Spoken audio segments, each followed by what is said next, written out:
যাই হোক, তো এবারে দেখো কি বলে যেন, আমাদের তো মানে স্যাটিসফ্যাকশন লেভেল তো পৌঁছতেই পারি না কখনো, তাই না?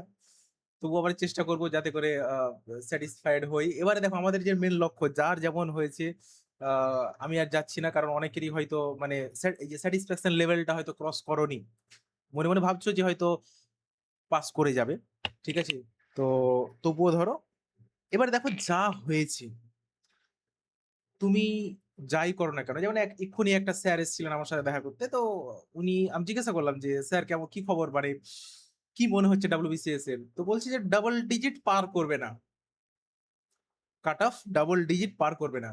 এবং যদি আমাকেও জিজ্ঞাসা করো তাহলে আমারও তাই মনে হয়। তো যে যা করেছে তো আর ভাবতে যেও না, শিখে যাও। আর আগামীতে ধরো আরো পরীক্ষা আছে, যেমন ধরো ডাব্লিউবিসিএস আবার শুনছি নাকি এই বছরের শেষে বেরোবে, জানি না কতটা ঠিক। কারণ সরকার ধরো পরিস্থিতি অনুযায়ী এখন প্রথম প্রথম তো এখন ধরো অনেক কিছু বলবে, যেমন অন্নপূর্ণা ভান্ডারে 13 বার না 14 বার নাকি আহ এ হয়ে গেছে আর কি, সংশোধন হয়ে গেছে। তো সেরকম যদি সরকার মানে ওইরকম যদি ভাবে যে কথা চেঞ্জ করব তারপরে, তাহলে একটা আলাদা ব্যাপার। হ্যাঁ, তো আমি তোমাদের একটা জিনিসই বলবো, আগামীতে আরো অনেক পরীক্ষা আছে, যেমন ধরো মিসলেনিয়াস আছে, ক্লার্কশিপ আছে, মেনলি ধরো ডেসক্রিপটিভের উপর ভরসা করে যে সমস্ত পরীক্ষাগুলো, তো সেই পরীক্ষাগুলো আগামী দিনে হবে। এবং তাতে কিন্তু ডেসক্রিপটিভের ভূমিকা মানে কি বলবো, অনস্বীকার্য।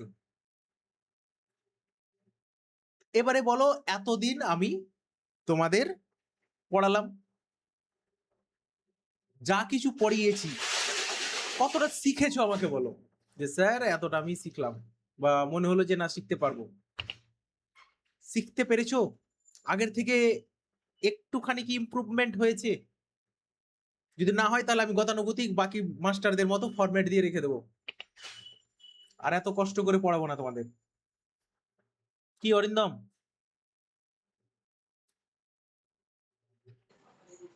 স্যার, আপনি ওই আজকে যে পিডিএফটা দিলেন না, হুম। পিডিএফটা বেশ ভালো লাগলো। আর একটা প্রশ্ন আছে, আপনি যে নিউজ পেপারটা রেগুলার দিচ্ছেন বাংলা ইংলিশ, আমি কিন্তু প্রতিবেদন সেকশনটা রোজই পড়ি। হুম। মানে দা হিন্দু আর আনন্দবাজারের অন্যটার হয়তো হয়ে ওঠে না, কিন্তু প্রতিবেদন পাঠটা আমার মিস যায় না, রোজই পড়ি। তো ওইগুলো কিভাবে আমি মানে ব্যবহার করবো আমার লেখাতে? ওগুলো কি টুকে রাখবো না কি করবো? আমাকে একটু এই বিষয়ে একটু সাজেশন দিন। দেখো তুমি আমাদের নিউজ টু নোটস যেটা পিডিএফ পেয়েছো, বুঝতে পেরেছো যে কিভাবে আমি তোমাদের যেমন বলেছিলাম পত্রিকা পড়ার মানে কিভাবে পড়বে তোমরা, সেই অনুযায়ী আছে না যে কোন একটা পার্টিকুলার শব্দের মানে কি হবে। তারপরে ধরো মানে ওই পার্টিকুলার ধরো এতে আহ তোমার যে রয়েছে কি বলে যেন, আহ লাইন বাই লাইন ট্রান্সলেশন। তারপরে ধরো ওই পার্টিকুলার নিউজ নিয়ে তোমার থিঙ্কিংটা শেষে যেটা আমি ধরো দিয়েছি আর কি। তো একটা ধরো তার কি কি প্রশ্ন হতে পারে অ্যাকচুয়ালি, যদি ডাব্লিউবিসিএস প্রশ্ন দেয় তার উপরে তৈরি করা। তো এগুলো তো ধরো তুমি যখন আমার 4-5টা পড়বে লেখা, ওই নিউজ টু নোটস, তারপরে তোমার মধ্যে একটা সম্যক ধারণা তৈরি হবে যখন তুমি ওই পত্রিকাগুলো পড়তে যাবে তখন। বুঝতে পারলে তো? এবার একদিনে হবে না, তো একদিন হবে, কেমন হবে যে এখন দেখো তুমি কি করবে, তুমি যদি মানে নিউজ মানে নিউজ পড়ার জন্য পড়তে যাও তাহলে কিন্তু মানে অত ইন্টারেস্ট পাবে না তুমি। এবারে তুমি কি করলে, ধরো কোনো একটা পার্টিকুলার তোমার মনে হলো যে না এর মধ্যে তুমি তো বুঝতে পারবে এতটা যে এটা হয়তো এক্সাম ওরিয়েন্টেড, ধরো কোথাও দিয়েছে হয়তো আন্দামান নিকোবর দ্বীপপুঞ্জে যে আদানি ধরো পোর্ট বানাচ্ছে, সেখানে যে জীব বৈচিত্র্যের যে ধ্বংস, সেটা নিয়ে ধরো লেখা হয়েছে দা হিন্দুতে। তুমি কি করলে, এটা তুমি ভাবলে যে এটা তো ডাব্লিউবিসিএস একটা ভালো কারণ হচ্ছে এনভায়রনমেন্ট রিলেটেড এবং খুব মানে আকর্ষণীয় একটা মানে টপিক। তখন তুমি সেটাকে পড়লে, পড়ার পরে তার বাংলা করলে, তার মধ্যে কোনো যদি ইম্পর্টেন্ট ডেটা থাকে, কত পার্সেন্ট এত পার্সেন্ট, তারপরে কোনো কিছু যদি তথ্য থাকে তাহলে তুমি সেটা নিলে। দ্বিতীয়ত হচ্ছে কোন একটা লাইন নিশ্চয় তোমার দেখবে যে মানে মনে দাগ কাটবে যে বাহ, এ তো দারুণ ভাবে লেখা আছে, হবে না? দেখবে হবে। তখন তুমি সেই পার্টিকুলার লাইনটাকে টুকে রাখলে, হয়তো কোন একটা শব্দ এত সুন্দরভাবে ব্যবহার করেছে কোন একটা পার্টিকুলার জিনিসকে রিপ্রেজেন্ট করার জন্য, তুমি সেটাকে লিখে রাখবে খাতায়। তাহলে প্রত্যেকদিন যদি একটা দুটো শব্দ, একটা লাইন বা কোনো কিছু যদি তোমার তথ্য পেয়ে যাও, সেটাকে লিখে রাখলে, তাহলে দিনের শেষে দেখবে যে আমি যা দেবো তা তো দেবই, তোমার লেখার অনেক কিছু থাকবে। তোমাকে আলাদাভাবে খাটতে হবে না। তুমি পরীক্ষার হলে গিয়ে তোমাকে ভাবতে হবে না যে ন্যাচারাল ডাইজেস্টার বা হয়তো এইরকম ধরনের একটা মানে ন্যাচারাল ইস্যু দিয়ে একটা পরীক্ষায় লেখা দিল, তো সেটা কি লিখবো, এটা তোমার আর মানে ভাবনা চিন্তায় আসবে না, মানে তোমার ভাবতে হবে না অতটা। বুঝতে পারলে তো? তো এই জিনিসটা অটোমেটিক চলে আসবে। তুমি দেখো, তুমি আজকে ধরো বাংলায় ভালো বা ইংরেজিতে ভালো বা কোথাও ম্যাথে ভালো বা যে কোনো সাবজেক্টে ভালো, দেখো তুমি অ্যাকচুয়ালি কি বলতো, তোমার মাথার মধ্যে সেই জিনিসগুলো মুখস্থ করে রেখেছো বলে তুমি যা কিছু বলো, তোমাকে এখন যদি জিজ্ঞাসা করি আচ্ছা বলো তো অরিন্দম, তোমার বাড়িটা কোথায়, তুমি একদম ঝরঝর করে বলে দেবে, কেন? তোমার মুখস্থ আছে বলে। যদি না থাকতো তাহলে তুমি বানিয়ে বলতে, আচ্ছা আমার বাড়ি তো মানে ওই হাওড়া, হাওড়া জেলা, আচ্ছা হাওড়া জেলার ওই দিকটার নাম কি ছিল যেন, ও আচ্ছা শিবপুর দিকে, শিবপুর, আচ্ছা ওই দিকটাতে আমি থাকি। হ্যাঁ, এইভাবে ক্যালকুলেশন করে মিলাবে না। তুমি দেখো ম্যাথ তুমি পারো, কারণ তোমার মধ্যে মুখস্থ হয়ে আছে অটোমেটিক আগে থেকে। তার মানে তুমি যখন কোনো একটা জিনিস অটোমেটিক মুখস্থ করে রাখবে, কিছু শব্দ, কিছু বাক্য, কিছু লেখা, তখন দেখবে আহ তখন তুমি দেখবে যে সেই লেখাটার মানটা বেড়ে যাবে, তুমি আস্তে আস্তে শিখতে পারবে। আর প্রত্যেকদিন তুমি ভাববে যে আমি যেটা লিখছি এটা ট্রান্সলেশন করা হলো এইভাবে, এটার বাংলা মানেটা কি হবে। বুঝতে পারলে অরিন্দম? দেখো তো ধরতে পারলে কিনা। হ্যাঁ স্যার। আর কেউ কোনো প্রশ্ন?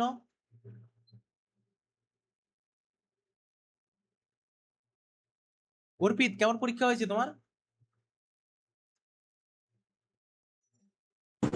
ঠিকঠাক স্যার, বে- 115 মতো আসছে। বাহ, একদম পুরো চুটিয়ে একদম রিভিশন করো, ঠিক আছে? একদম একটু গভীরে গিয়ে রিভিশন করো। এমসিকিউ পাগলের মতো এমসিকিউ করো। তোমাদের আমি বলে রাখি, তোমরা হয়তো ভাববে যে পরীক্ষার কয়েক মাস আগে এমসিকিউ করবে না, তোমরা টার্গেটই নিয়ে নাও যে আমি মানে এরকম ধরনের টার্গেট যে আমি সাবজেক্ট ভাগ করে নিলাম, এই কটা সাবজেক্ট আমার, আমি প্রত্যেকদিন আমার টার্গেট হচ্ছে 300 বা 400 আমার এমসিকিউ করা, এনি হাও আমাকে করতেই হবে, এরকম ধরনের টার্গেট নিয়ে নাও তোমার স্যার কাছে। বলছি ওই ইতিহাসটা জীবন মুখোপাধ্যায়ের বাইরে কি আর এখন কিছু পড়বো, না ওটাই করব পুরোটা? ওটাই পড়ো। দেখো জীবন মুখোপাধ্যায় যা আছে তো মানে যথেষ্ট ভালো আছে। এবারে জীবন মুখোপাধ্যায়টা একবার পড়ে নিও, এই কারণেই পড়ে নিও কারণ সেগুলো লিঙ্ক করতে পারো তুমি, যে ঘটনাগুলো, তখন ওই ভিতর থেকে যখন প্রশ্ন দেবে তো তখন তোমার আর অসুবিধা হবে না। একটু পেঁচিয়ে কোশ্চেন দিলে আর অসুবিধা হবে না। এবারে যেমন ধরো ডাব্লিউবিসিএস এর হ্যাঁ কোশ্চেন স্যার। যেটা হয়েছে, প্রিলিমস এর কোশ্চেন, অনেকে ছিল কি বলতো সিজিএল দিত, অনেকে ছিল যারা পুলিশ পরীক্ষা দিত, তারা কি পাস করে যেত, যারা হয়তো ভালো ছিল তারা পাস করে যেত। এবার কিন্তু পাস করবে না, তুমি যদি ডাব্লিউবিসিএস এর জন্য না পড়ে থাকো কখনো, তাহলে কিন্তু পাস করতে পারবে না। যারা সত্যি সত্যি ডাব্লিউবিসিএস কে মানে মেন্স ওরিয়েন্টেড পড়ে এসেছে, তারাই কিন্তু পাস করতে পারবে। দেখো, তাই না? কোশ্চেন যা হয়েছিল তাই তো বলে। কি মনে হচ্ছে? হ্যাঁ স্যার, কারণ প্রশ্ন অতটা অনলাইনে ছিল না, ডাইরেক্ট মানে প্রশ্ন এমনও ছিল না। হ্যাঁ, তোমাকে ভাবতে হবে, ভাবাবে তোমাকে একদম। আমি দেখো আমাদের মকগুলোতে তাই করেছিলাম। আমাকে অনেকে বলছিল যে স্যার মকগুলো টাফ হয়ে যাচ্ছে, স্যার এটা লেভেল ম্যাচ করছে না ডাব্লিউবিসিএস এর। যাও পরীক্ষা দাও। যারা আমার পরীক্ষা আমাদের যে মকগুলো দিয়েছে তারা দিয়েছো যে বুঝতে পেরেছো যে মানে লেভেলটা কেমন ছিল। কি তাই না? তোমরা অনেকে দিয়েছো মক, আমরা দেখো একটু হাই লেভেলই রেখেছিলাম মকটা। আমার কোথাও না কোথাও মনে হয়েছিল যে না হতে পারে আর কি সেরকম লেভেলের কোশ্চেন। স্যার এটা দেখে যা বোঝা যাচ্ছে এর পরে পিএসসির যে পরীক্ষাগুলো হবে, প্রশ্ন লেভেল ভালোই থাকবে যতদূর সম্ভব। না, এই সব ভাবলে হবে না, তোমাকে তোমার লেভেলটা মেনটেন করতে হবে। কেন বলছি বলো তো? উদাহরণ দিই, 2023-এ ডাব্লিউবিসিএস প্রিলিমস হলো, লেভেলটা একটু বাড়লো, সবাই ভাবলো এরপরে যে মিসলেনিয়াস পরীক্ষা আছে তার লেভেল বিশাল হাই হবে। পরীক্ষা দিতে গেল, দেখছে ও বাবা এ তো পাতি কোশ্চেন। তখন সবাই ভাবলো ও ওটা ডাব্লিউবিসিএস পরীক্ষা ছিল, এটা তো মানে নর্মাল একটা প্রশ্ন পরীক্ষা। তো সেখানে কাট অফটা মানে পরীক্ষার কোশ্চেনের লেভেল যা ছিল তা কমিয়ে দিয়েছে, দিয়ে কত 140-45 মতো এরকম কাট অফ চলে গেছিল, তাই না? 145 মতো, অনেকে হাহুতাস করছিলেন। তারপর সবাই ভাবলো ও বাবা তাহলে তো লেভেল কমিয়ে দিয়েছে, ক্লার্কশিপের তো কোনো লেভেলই হবে না, তার মানে তো মিসলেনিয়াসের এই লেভেল, তার মানে ক্লার্কশিপ আরো কমবে। আবার সবাই ঢিলে করে দিল, ক্লার্কশিপ পরীক্ষা দিতে গেছে, গিয়ে দেখছে যা বাবা, এ তো অন্য রকমের মিসলেনিয়াস এর মতো মানে কোশ্চেন করে দিয়েছে, 50 টেকানোই দায় হয়ে যাচ্ছে, তাই না? দেখছো, ম্যাচ করতে পারছো তো? দেখো, হ্যাঁ স্যার। তো তুমি কিন্তু বলতে পারবে না যে এবারে ধরো ডাব্লিউবিসিএস কোশ্চেনটা ডাব্লিউবিসিএস এর মতোই করেছে, এবারে অনেকে ভাববে যে তাহলে একদম লেভেল বাড়িয়ে দিই, অনেক করে দিই, তারপরে দেখলো যে মিসেলেনিয়াসে, আমি বলছি না যে লেভেল কমবে বা বাড়বে, আমি এটা বলছি তুমি তোমার প্রিপারেশনটা সঠিক দিশায় নিয়ে যাও। তুমি মেন্সে, তোমরা ধরো ডাব্লিউবিসিএস এর স্টুডেন্ট, তোমরা মেন্স লেভেলে পড়াশোনা করো, এতে কি হবে, তোমার যদি কোনো ঘুরিয়ে কোশ্চেন আসে, মিসলেনিয়াসে যদি টাফ কোশ্চেনও আসে, যাতে তুমি ট্যাকেল করতে পারো।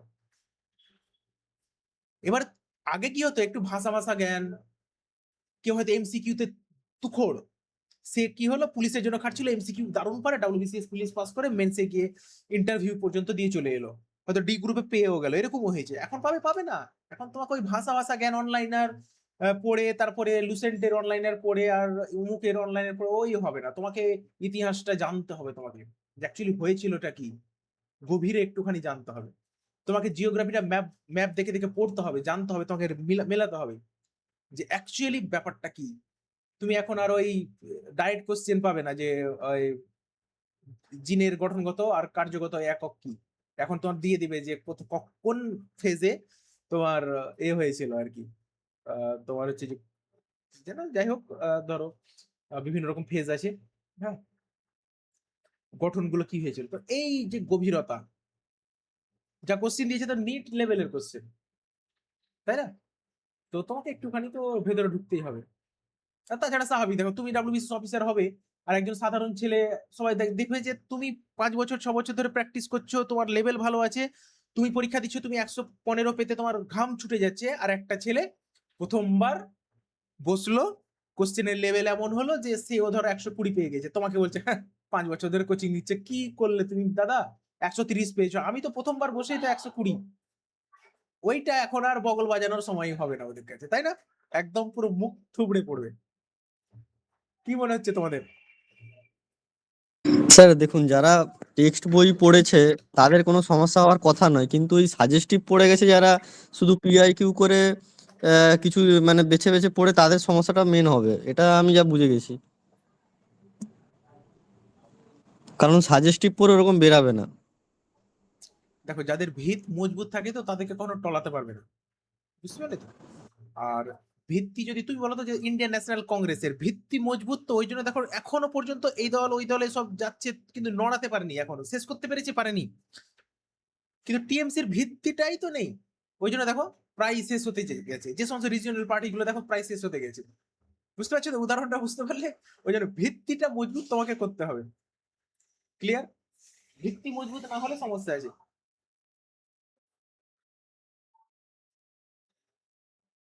আর বলো, কার কোথায় সমস্যা আছে, তারপর আমরা চলে যাব। সমীরন, কি খবর? এই তো শুনছি, আর আগামীর প্রিপারেশনের কথা ভাবছি যে কতটা ডিপে যেতে হবে। অফিসার হতে গেলে তো একটুখানি কষ্ট করতেই হবে, বুঝতে হুম। পারলে তো? গতকালকে আমাকে মেসেজ করেছে, এ কি বলে যেন, কৌশিক মেসেজ করেছে আমাকে, সেই তার ডিভির জন্য যে লেটারটা সেটা এসেছে গভর্নমেন্ট অফ ইন্ডিয়া, তো ও প্রথমে পেয়ে, একটু ওয়েট,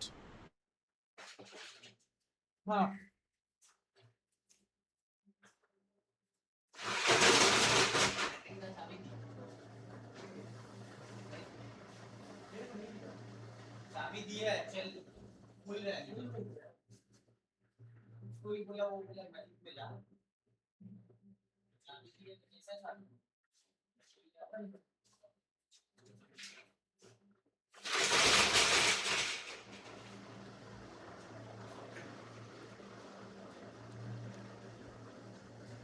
হ্যাঁ, তো সে ধরো গভর্নমেন্ট অফ ইন্ডিয়ার লেটার মানে এটা পাঠিয়েছে, তো আমি ওকে বললাম যে কেমন ফিল হচ্ছে, বলছে দারুণ ফিল হচ্ছে স্যার।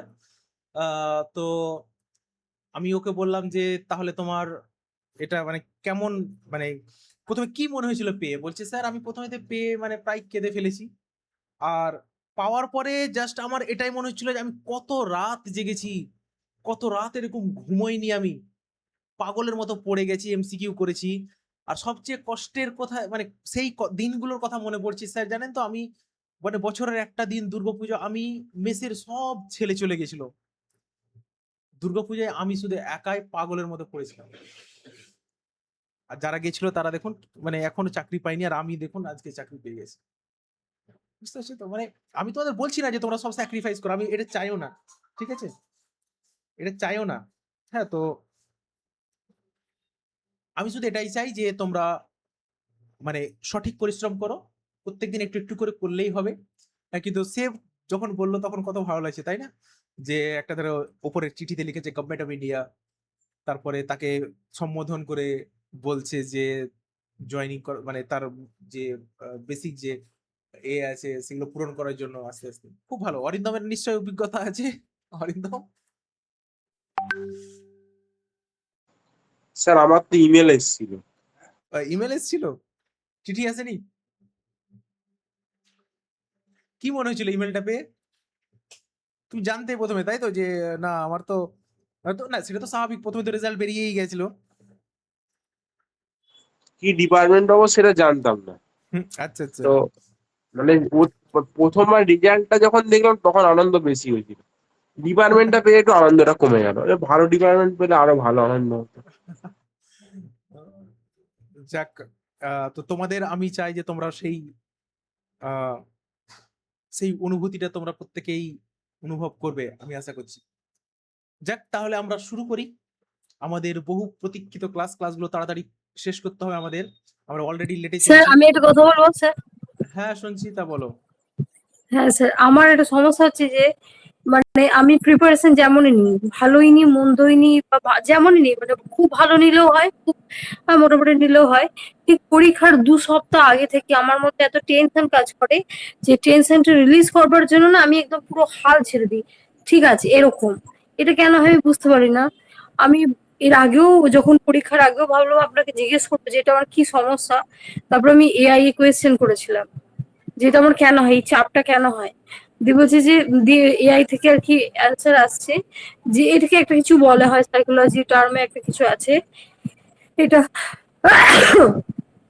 সরি, বলছে যে অতিরিক্ত চাপ নিয়ে নেওয়ার কারণে ব্রেন আস্তে আস্তে নিজে থেকে এই চাপটা রিলিজ করে দেয়, যে কারণে তোমার মনে হয় ঠিক আছে ওকে, বলে একটা মিডল পয়েন্টে সেটেলমেন্ট হয়ে যায় মনের সাথে ব্রেনের, যে ঠিক আছে ওকে, পরেরটা নেক্সট টাইম বেটার লাগে, এরা মনে হয় এইরকম ব্যাপারটা হয়ে যায়। মিসলেনিয়াস এর সময় দারুণ প্রিপারেশন ছিল আমার, দারুণ মানে দারুণ। ওই সময় তো এরকম মনে হয়েছিল আমি আমি বোধহয় দেখতে পাচ্ছি না, আমাকে বোধহয় আরো দেখতে হবে, আরো বাকি আছে, এরকম করতে করতে করতে করতে শেষ পয়েন্টে মনে হচ্ছে ঠিক আছে আর পারছি না, এরকম মনে হচ্ছে। আর আমি ওই 2 সপ্তাহ অথবা 2টো দিন অথবা 3টে দিন আর পড়তে পারি না শেষে। এটা আমার একটা সমস্যা হয়। এটা কেন হয় স্যার?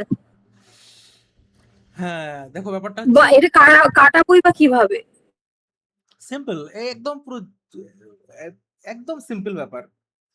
প্রথমত হচ্ছে যে তুমি যুদ্ধ করতে ভয় পাবে না কখন, যখন তুমি জানো যে আমার কাছে 100টা ফাইটার জেট আছে, আমার যারা যোদ্ধা তারা একদম পুরো এ লেভেলের, আমার যা আছে, আমার আর্মস যা আছে দুশ্মনকে হারানোর জন্য যথেষ্ট। এটা যখন তোমার মধ্যে ক্লিয়ারিটি থাকবে তখন তোমার ভয় লাগবে না। কিন্তু যখন তুমি ক্লিয়ার হতে পারবে না যে তোমার মধ্যে যতটা আছে সেটা আদৌ যথেষ্ট কিনা, বা তুমি জানো না যে তোমার কাছে আছে, তখন এটা সমস্যা। তোমাদের প্রত্যেককে বলে রাখি, দেখো তোমরা কি করবে, তোমরা ফার্স্ট অফ অল তোমরা যদি সিলেবাসটা মুখস্থ ঠোঁটস্থ না করতে পারো, তোমাকে আমি জাস্ট বলবো যে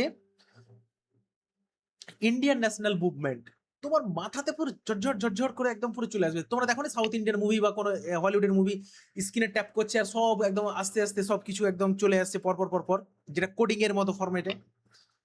সেই রকম হতে হবে তোমাকে। তোমার আমাদের একটা টিচার ছিলেন ক্লাস 12 যখন পড়তাম তখন, তিনি বলেছিলেন, কেমিস্ট্রি টিচার, যে সিলেবাসটাকে মুখস্থ করে নিয়েছে তার হয়ে গেছে। তো তোমাকে সিলেবাসটা কি আছে সেটা প্রথমে একদম মুখস্থ বা ঠোঁটস্থ করতে হবে।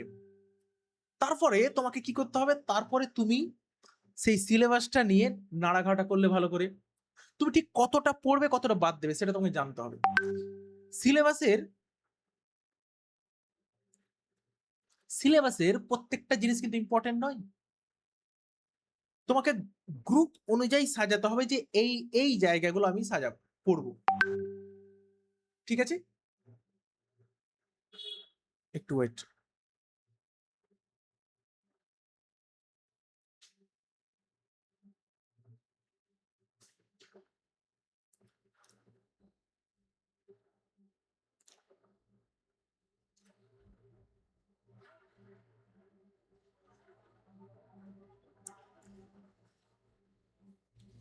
হ্যাঁ, তো এই যে ধরো মানে সিলেবাসটা তোমাকে পরপর টুকে রাখতে হবে। কার এখানে আছে বলো তো, কে কে আছো এরকম যে তোমার কাছে 4টে বা 5টা পেজের সিলেবাস আছে, যে হিস্ট্রি পরপর পরপর এই সিলেবাসটা, যখন তুমি রিভিশন করতে বসো তোমার কাছে সিলেবাসটা থাকে, সিলেবাসটা দেখে একটা করে চ্যাপ্টার শেষ করো, টিক মারো, শেষ করো, টিক মারো।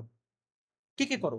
করো না তোমরা এলো পাথাড়ি, আজকে হিস্ট্রি করবো চলো, বইটা নিলে একদিক থেকে শুরু করলে, না ওইভাবে হবে না। তো তুমি কোন কোন জায়গাগুলো পড়বে তোমার কাছে প্রপার ক্যালকুলেশন থাকবে। ম্যাথে সব সাবজেক্ট থেকে আসে না, মেরে কেটে 10টা চ্যাপ্টার আছে যেগুলো থেকে কোশ্চেন আসে, তোমাকে সেই কটা চ্যাপ্টার লিখে রাখতে হবে প্রপারলি, যে এই এই চ্যাপ্টার গুলো থেকে আমি মানে প্রশ্ন আসে এবং এগুলো আগে শেষ করব। তো তোমরা করো না, তোমরা ম্যাথ নিয়ে বসলে একদিক থেকে করতে লাগলে দুটো করার পরে বাস শেষ। এরকম হয় তো, তাই না? কি সঞ্চিতা, করেছো তুমি ওই এরকম? তোর সিলেবাসটা পুরো ক্লিয়ার আছে? না না, স্যার ওইভাবে আমি পড়িনি, তবে বইতে যেগুলো আছে সেগুলো দাগ দিয়ে পড়েছি। সিলেবাস আমার কাছে সত্যি নেই গো। তবে এটা শুধু এই পরীক্ষার ক্ষেত্রে নয়, আমার অনার্স পেপার পরীক্ষার ক্ষেত্রেও সেম প্রবলেম আমার হতো।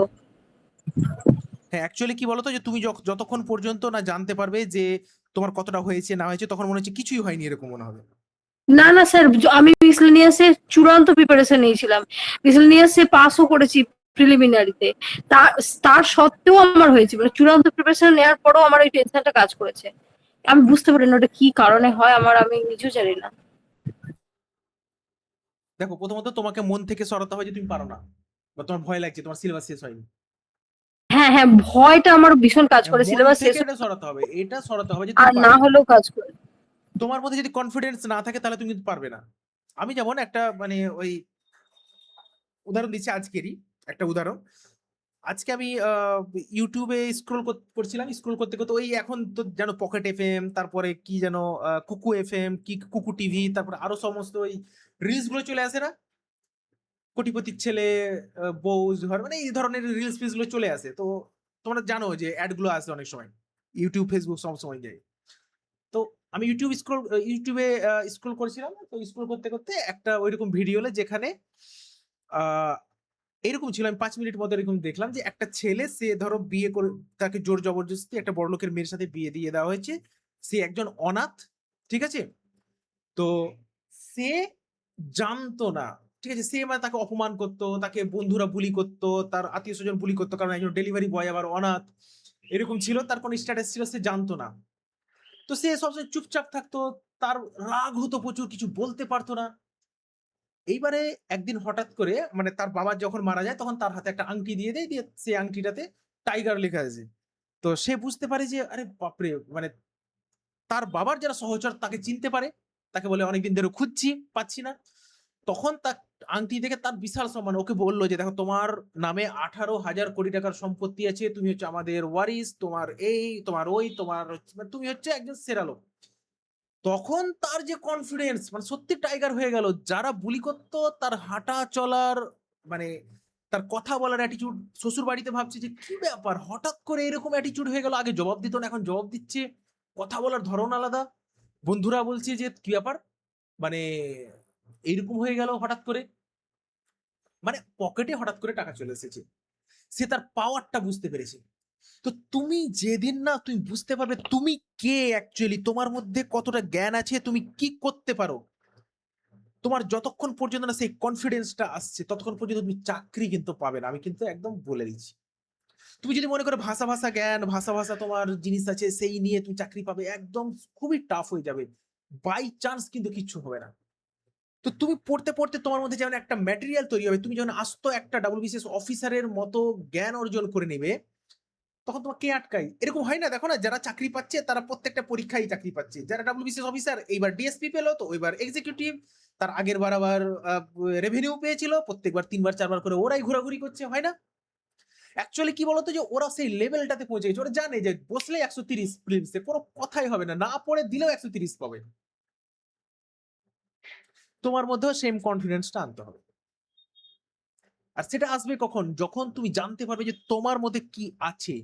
তুমি নিজেই জানো যে তুমি আদৌ ডাব্লিউবিসিএস এর যে সিলেবাস বা ডাব্লিউবিসিএস এর যে কোশ্চেন করে বা ডাব্লিউবিসিএস মেন্সে যা চাইবে তা দিতে পারো কিনা, পারবে কিনা, তাই না? এখানে দেখো অনেকেই হয়তো লিখতে হ্যাঁ পারছো, স্যার।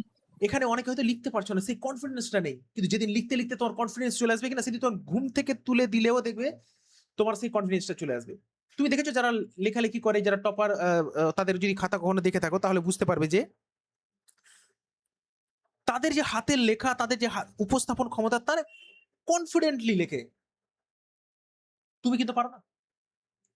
তুমি দেখবে ব্যাংকের বাইরে গিয়ে কিছু লোকজন অন্নপূর্ণা ভান্ডার, এই ওই ভান্ডার এর ফর্ম ফিল আপ করছে, তারা 10 পাস ফর্ম ফিল আপ করছে কনফিডেন্টলি, অথচ তুমি এত বড় একজন শিক্ষিত হয়ে 14 বার করে মেলাচ্ছ, অ্যাকাউন্ট নাম্বারটা ঠিক আছে তো, নামটা ঠিক আছে তো, 14 বার মিলেছে, ওরা ও কি, ও এর জায়গায় এ হলো না ইউ হলো, কি হলো না হলো দেখে লাভ নেই, ও একদম পুরো ফর্ম ফিল আপ, তুমি টাকা তুলে নিয়ে চলে এলো। হয়তো না, দেখেছো তো? হ্যাঁ স্যার, হয়। এটা হচ্ছে কনফিডেন্স। তুমি যখন তোমার লেখাটা সেই ব্যাংকের বাইরে বসে থাকা ওই ফর্ম ফিল আপ করে যে স্টাফটা তার মতো কনফিডেন্সটা অর্জন করে নেবে, সেদিন হয়ে গেল। কারণ সেদিন তুমি জানতে পারবে যে যা লিখছো নির্ভুল লিখছো, তোমার উপস্থাপন ক্ষমতা ঠিকঠাক আছে। বুঝতে পারলে? তো first of all you have to build your confidence without any hesitation. কেমন? কনফিডেন্সটা বিল্ড করো নিজের মধ্যে। প্রত্যেককে বলছি, পাগলের মতো এমসিকিউ প্র্যাকটিস করো। আজ থেকে ভেবেই নাও যে রিভিশন করব আর প্র্যাকটিস করব, এর সাথে কোনো রকমের আপোষ করব না। কি তৈরি তো তোমরা? হ্যাঁ স্যার।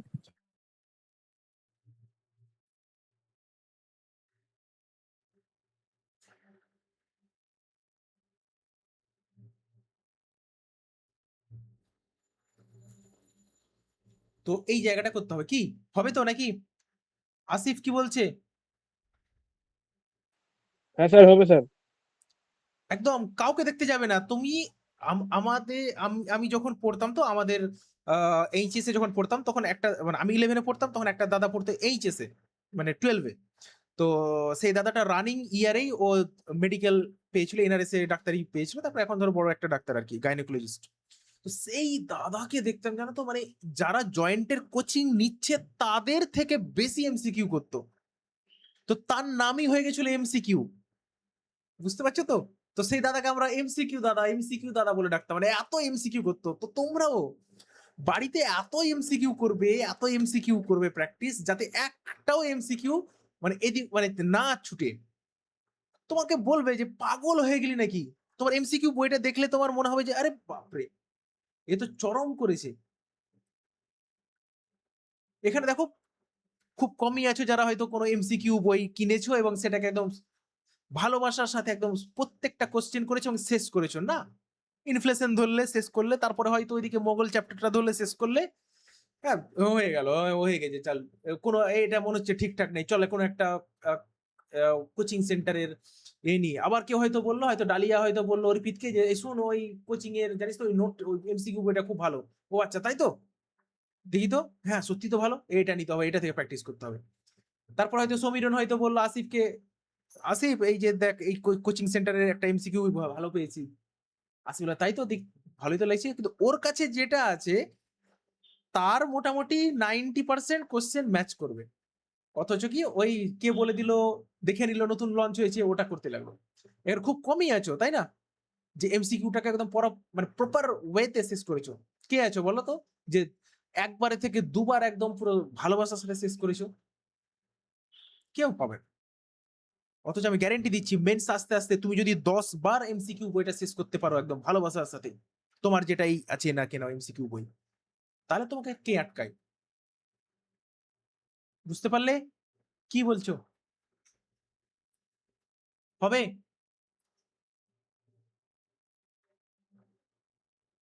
হ্যাঁ স্যার। তবে আমি দেখেছিলাম তোমরা যদি মেন্সের জন্য এ করো তাহলে একটা বই আছে আড্ডার সম্ভবত আগে ক্রাউন পাবলিকেশনস এ করেছিল জেনারেল স্টাডিজ, আমার কাছে 12th এডিশনটা আছে। হ্যাঁ, তো সেটা যদি দেখো তাহলে কিন্তু ভালো আর কি, ওদের কোশ্চেনের লেভেলটা মানে বিভিন্ন পরীক্ষার সাথে মানে ভালো আর কি, ওরা স্টেটমেন্ট বেসড কোশ্চেন থাকে, ইউপিএসসি এর কোশ্চেন গুলো দেয়। মানে তোমরা যদি মনে করো যে কিনবো তাহলে সেটা কিনতে পারো যারা কিনোনি, একদম স্যার ভালো। কি বললেন একবার মলাটটা দেখানো বইটা বলুন একবার।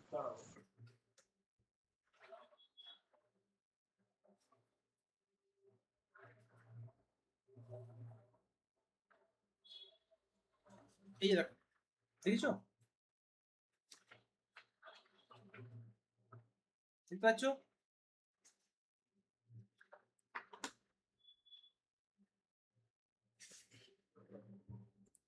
তো মানে খুব ভালো আছে কোশ্চেন, তোমার কনসেপ্ট বিল্ড করবে একদম মেন্স লেভেল, একদম পুরো কনসেপ্ট বিল্ড করবে। খুব ভালো বই আছে একদম, আমি তোমাদের মানে গ্যারেন্টি দিয়ে বলছি।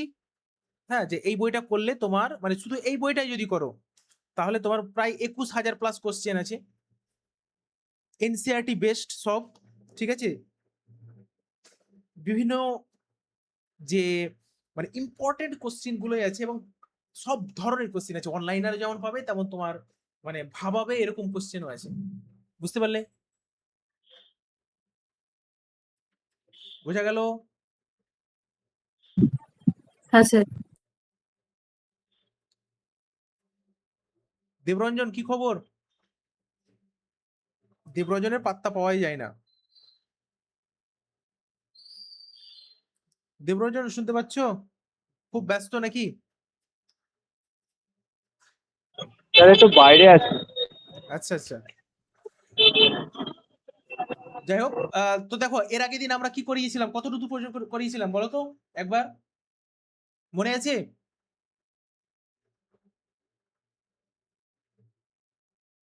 কার মনে আছে?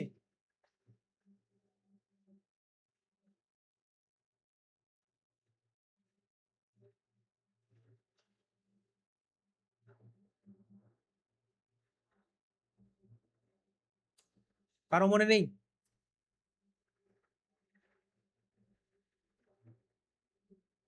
আমরা স্ট্রাকচার অফ সেন্টেন্স দেখিয়েছিলাম না?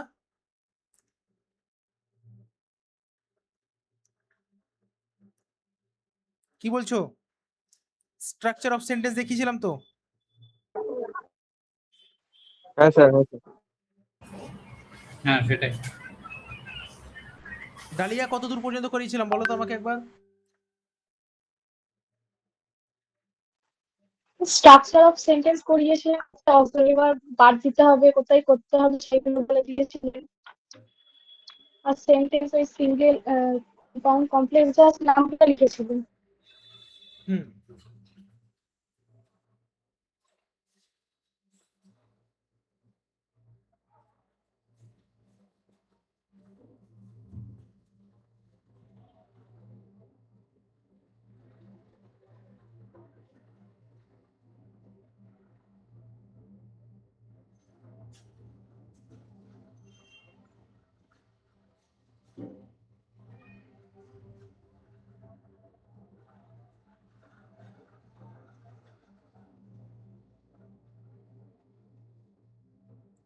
তোমাদের আমি লাস্ট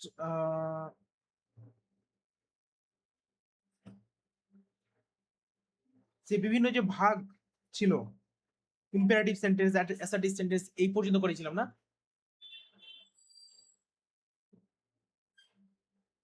হ্যাঁ স্যার। এবং আমি বলেছিলাম যে বাকি আছে যে তোমাদের আহ ওই সিম্পল কমপ্লেক্স কম্পাউন্ড, এটা তার আগে ক্লজ করাতে হবে।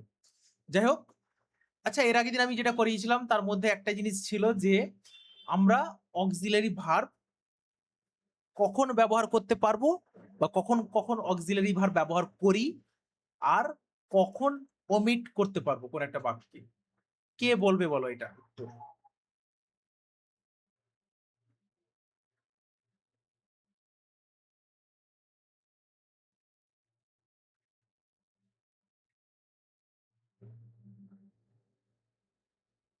কে বলবে বলো?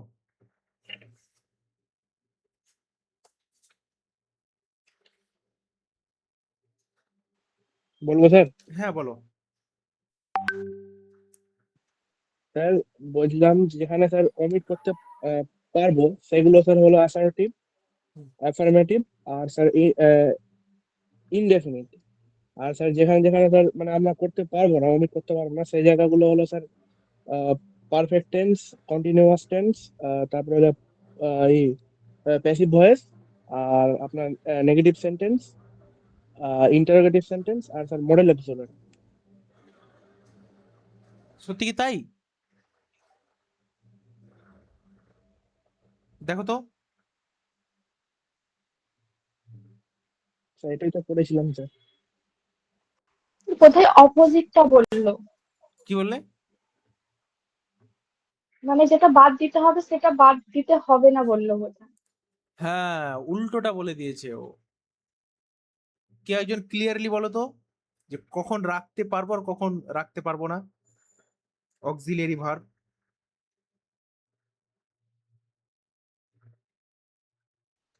বাদ দিতে পারবো অ্যাসারেটিভ, অ্যাফার্মেটিভ আর ইনডেফিনাইটিভ। আর ব্যবহার ইনডেফিনিট। করতে পারবো ইনডেফিনিট টেন্সে। আর ব্যবহার করতে পারবো কন্টিনিউয়াস ছিল, মর্টেল ছিল, নেগেটিভ, পারফেক্ট আর প্যাসিভ ছিল, আর একটা কিছু ছিল স্যার।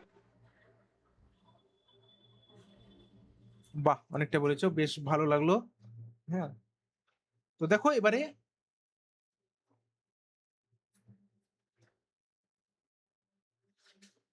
আমাদের যে বেসিক যে জায়গাটা, ঠিক আছে, সেটা হচ্ছে যে আহ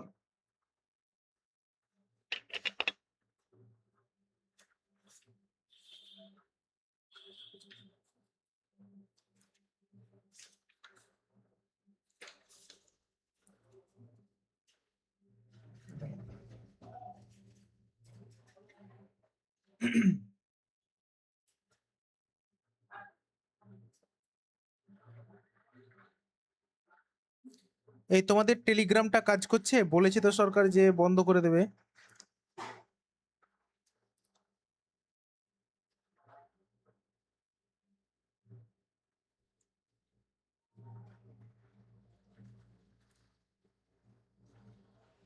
স্যার যেটা শুনলাম স্যার আজ রাত 12টার পর মানে বন্ধ হয়ে যাবে স্যার। হুম, কিন্তু স্যার ডিস্টার্ব করছে অলরেডি। খুব চাপ হয়ে যাবে। কারণ আমার তো ধর খাতা চেকিং থেকে শুরু করে প্রত্যেকটা জিনিস উম, ধরো অনলাইনেই হয়, মানে এতে টেলিগ্রামের মধ্যে। তো এখানে একটুখানি মুশকিলে পড়ে যাবে।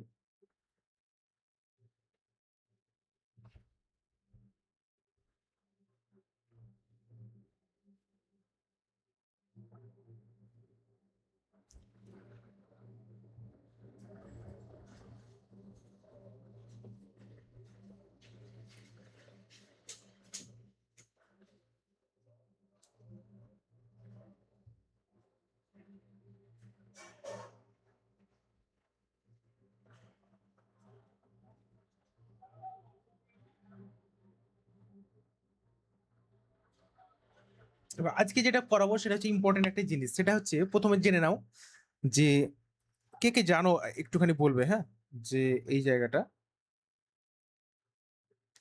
এক হচ্ছে ফ্রেজ অ্যান্ড ক্লজ। নিশ্চয়ই তোমাদের বলেছি এর আগে ফ্রেজ অ্যান্ড ক্লজ। ফ্রেজ কাকে বলে আর ক্লজ কাকে বলে, কি দেখে চিনবে ফ্রেজ? কে জানো?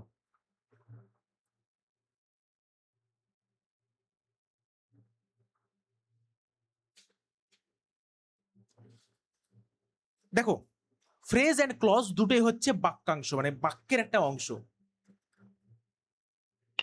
Part of a sentence. দুটোরই একটা নির্দিষ্ট মানে থাকে। তো ফ্রেজ এন্ড ক্লজ চেনার একটা উপায় হচ্ছে ফ্রেজের মধ্যে কোনো ফাইনাইট ভাব থাকবে না, আর ক্লজের মধ্যে ফাইনাইট ভাব থাকবে।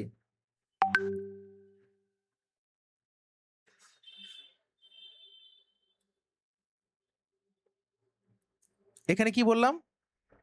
ফাইনাইট ভাব থাকবে না, আর এখানে ফাইনাইট ভাব থাকবে। এটা হচ্ছে ফ্রেজ এন্ড ক্লজ চেনার একটা উপায়। উদাহরণ দিই, the boy with blue eyes is my brother. এখানে কি তোমরা ফ্রেজ বা ক্লজ কিছু দেখতে পাচ্ছ? দেখো তো, আছে?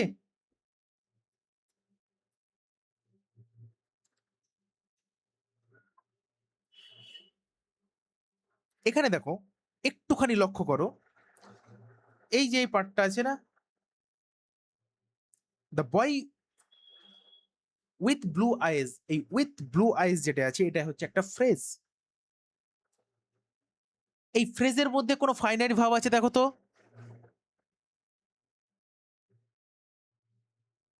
আছে?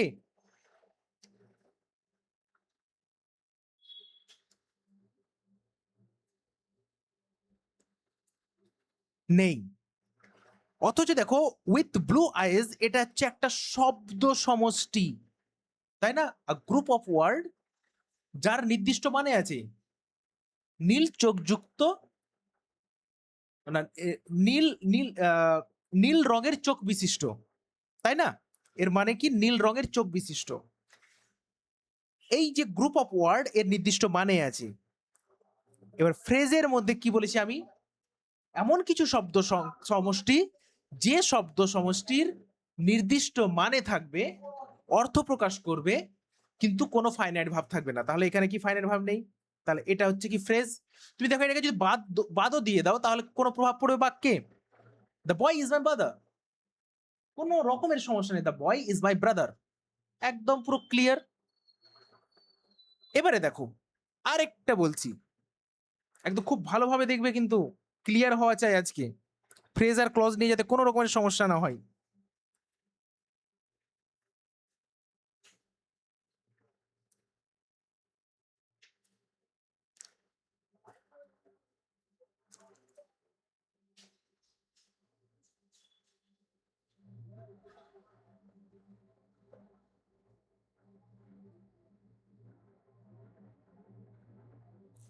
দেখো তো, the boy who has blue eyes is my brother, মানেটার কি খুবই পরিবর্তন হয়ে গেল? দেখো তো,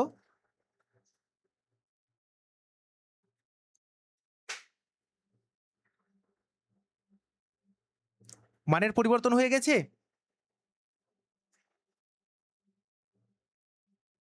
না, দুটো বাক্য আমি লিখেছি, একটাতে ফ্রেজ ইউজ করেছি, একটাতে ক্লজ ইউজ করেছি, মানে দেখো একই, লেখার ধরন কিন্তু চেঞ্জ হয়ে গেছে। The boy with blue eyes is my brother, এখানে আমি ফ্রেজ ইউজ করেছি।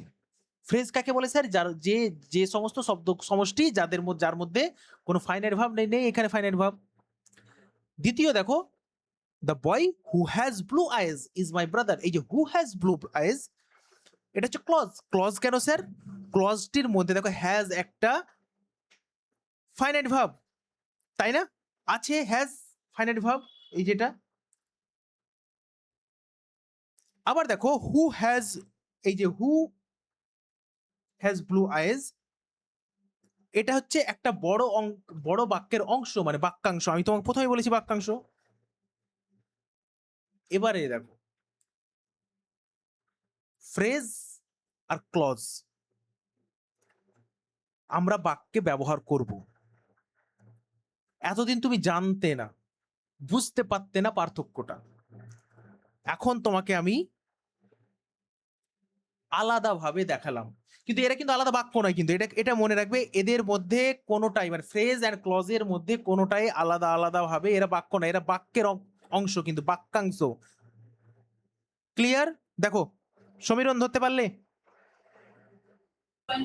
ধরতে পারছি। আমি কিন্তু জিজ্ঞাসা করো ফ্রেজ এন্ড ক্লজের মধ্যে পার্থক্যটা বলতে হবে, কিন্তু আচ্ছা, ভোলা একদমই যাবে না। এবারে দেখো classification of clause.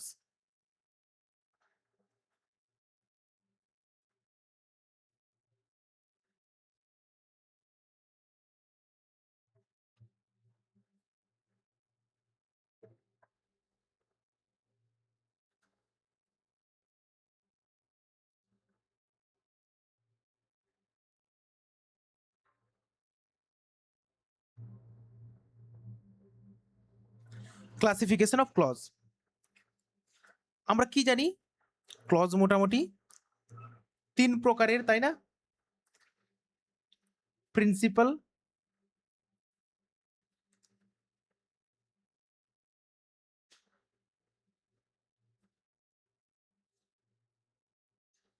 Subordinate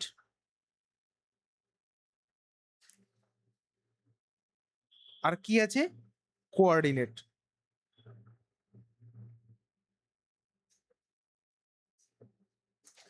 mainly আমাদের ইউজ হয় প্রিন্সিপালটা বেশি আর সাবঅর্ডিনেটটা। এবার চলো তাহলে যে প্রিন্সিপাল ও সাবঅর্ডিনেট যে ক্লজ আছে সেটা দেখি।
এখানে দেখো একটা বাক্য আছে, আমি জায়গাটা চিনি যেখানে সে থাকে।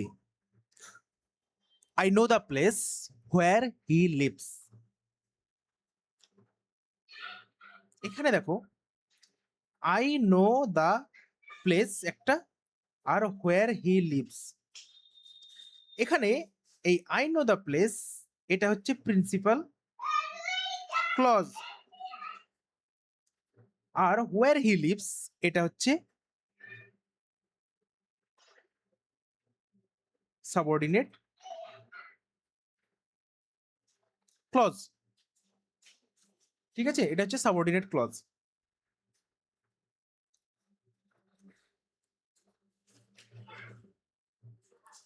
এবারে একটুখানি প্রিন্সিপাল ক্লজের দিকে যদি তাকাও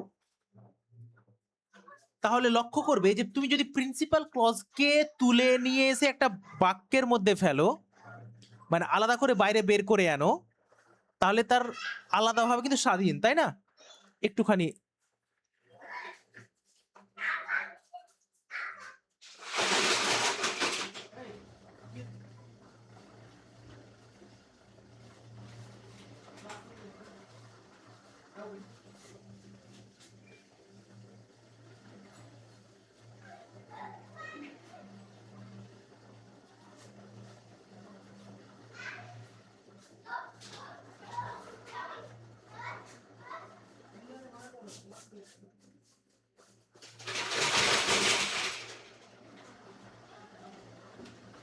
হ্যাঁ দেখো এখানে প্রিন্সিপাল ক্লজ আর হচ্ছে সাবঅর্ডিনেট ক্লজ চেনার উপায়টা কি? কোন একটা বাক্যে যখন দেখলে যে ক্লজ আছে, মানে এরা হচ্ছে তোমার মেনলি কমপ্লেক্স সেন্টেন্স, ঠিক আছে? এবার কমপ্লেক্স সেন্টেন্সের ক্ষেত্রে ক্লজ যেটা আছে প্রিন্সিপাল ক্লজ আর সাবঅর্ডিনেট ক্লজ। এবার প্রিন্সিপাল ক্লজ সেটাই যেটা বাক্যের মধ্যে স্বতন্ত্র, মানে সে কারো উপরে নির্ভর করে না। কিন্তু সাব ক্লজ যেটা আছে সেটা প্রিন্সিপাল ক্লজের ছাড়া আলাদা আলাদা ভাবে মানে প্রকাশ করতে পারবে না। কেমন স্যার? এখানে তুমি দেখো প্রিন্সিপাল ক্লজ যেটা আছে আই নো দ্য প্লেস, এটাকে তুমি যদি আলাদা করে বাইরে বের করে আনো তাহলে দেখো তুমি ফুল স্টপ লাগাতে পারবে, আই নো দ্য প্লেস, আমি জানি সেই জায়গাটা। কিন্তু তুমি যে সাব ক্লজ আছে হোয়ার হি লিভস, যেখানে সে থাকে, এটাকে যদি বাইরে বের করে আনো তাহলে তুমি আলাদাভাবে মানে বাক্যের সম্পূর্ণ যে মানে সেটা প্রকাশ করছে না, তাই না? তাহলে সাবঅর্ডিনেট কেন, পরনির্ভরশীল কেন? কারণ ও প্রিন্সিপাল ক্লজের উপর নির্ভরশীল, সেই জন্য ওকে বলছি পরনির্ভরশীল। ক্লিয়ার হলো এতদূর পর্যন্ত? দেখো তো প্রিন্সিপাল ক্লজ আর সাব ক্লজটা একটুখানি বুঝতে পারলে কিনা?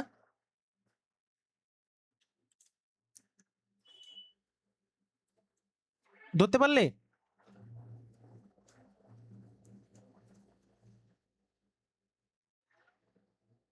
হ্যাঁ স্যার। এবারে দেখো একটুখানি যদি আরো লক্ষ্য করো, আমি জায়গাটা চিনি। দেখো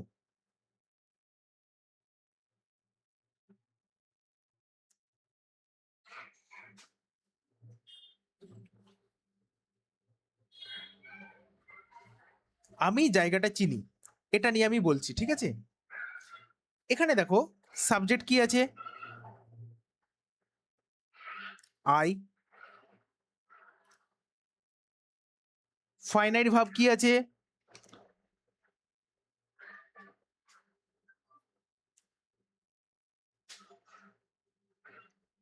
নো। অবজেক্ট বা আদার ওয়ার্ডস কি আছে?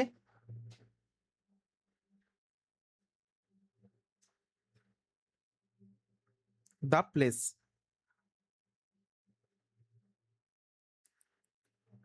তাহলে দেখা যাচ্ছে কি যে প্রিন্সিপাল ক্লজকে যদি ভাঙো তাহলে তিনটি অংশ যে পেয়েছো তার মধ্যে প্রথম দুটো অংশ অবশ্যই থাকতে হবে। কি? সাবজেক্ট আর ফাইনাইট ভার্ব তোমাকে থাকতেই হবে। ক্লিয়ার? সাবজেক্ট আর ফাইনাইট ভার্বটা তোমাকে এখানে থাকতেই হবে। আর এখানে দেখো সাব ক্লজ যেখানে আছে, এখানে কি আছে? 1 নম্বর লিঙ্কার, হোয়ার। তারপরে কি আছে? সাবজেক্ট, হি।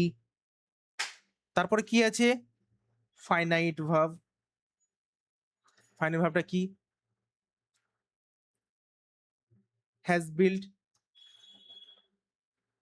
সরি,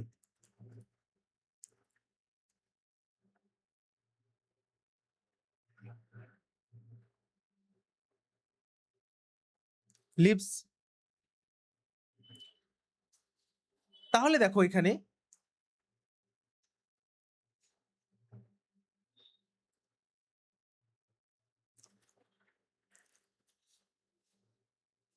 প্রিন্সিপাল ক্লজ আর সাব ক্লজ দুটোর মধ্যে কমন কি দেখতে পেলে? সাবজেক্ট আর ফাইনাইট ভার্ব।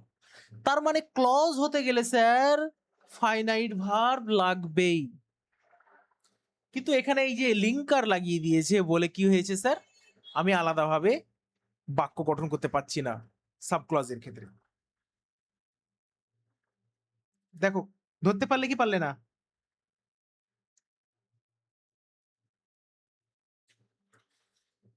ধরতে পারলে কি পারলে না? হ্যাঁ স্যার। আচ্ছা হ্যাঁ স্যার। আরেকটা আমি উদাহরণ দিচ্ছি, ঠিক আছে? এটা এটা সমীরণ তুমি বলবে, ঠিক আছে? আচ্ছা ঠিক আছে। I know the man who wrote this letter. তুমি বলো এখানে সাব ক্লজ কোনটা আর প্রিন্সিপাল ক্লজ কোনটা?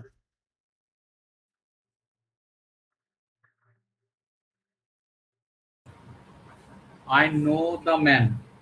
Principal clause. Who wrote this letter? I know the man, principal clause. আর বাকিটা who wrote the this letter, এটা বলছো হু রোড, Subordinate clause. এটা সাব ক্লজ, ঠিক বললে? দেখো I know the man. এটা তো সম্পূর্ণ বাক্য দেখো একদম ভুল বললে চলবে না। Who wrote this letter? কেউ আছো যে তাকে ঠিক করে দেবে এটা কি হবে?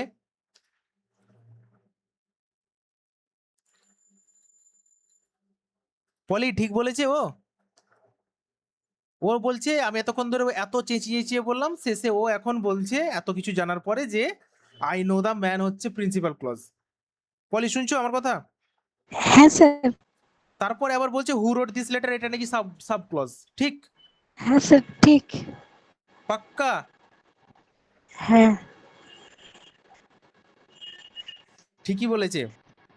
আচ্ছা এখানে সাব স্যার ঠিক। ক্লজ, পলি বলো, তুমি বলো এবারে, ঠিক আছে? এই যে ধরো সাব হ্যাঁ ক্লজ, স্যার। প্রিন্সিপাল ক্লজ আছে, এর মধ্যে সাবজেক্ট কি আছে, ফাইনাইট ভার্ব কি আছে? Subject I, finite subject verb I, know. No, very good. আর এর মধ্যে লিঙ্কার কি আছে বলো তো, এই সাব ক্লজের মধ্যে? হু হচ্ছে লিঙ্কার, বাহ। আর সাবজেক্ট? সাবজেক্ট নাই। সাবজেক্ট কখনো কখনো এই হুটাই সাবজেক্ট, ঠিক আছে? তো এখানে ফাইনাইট ভার্ব কি আছে? ফলে রোট। রোট। অবজেক্ট আছে কি? স্যার কি আছে? The letter, this letter, this letter. খুব সমস্যা হলো? না স্যার।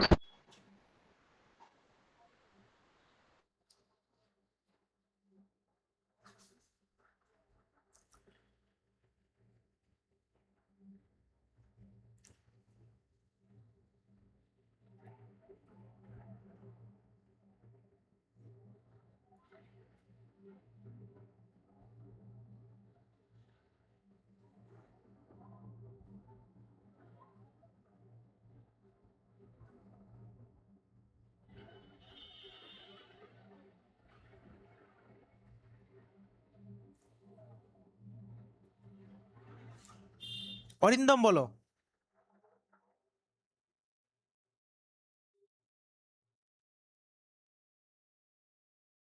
অরিন্দম বলে ফেলো। হ্যাঁ স্যার। প্রিন্সিপাল ক্লজ আর সাব ক্লজ কোনটা?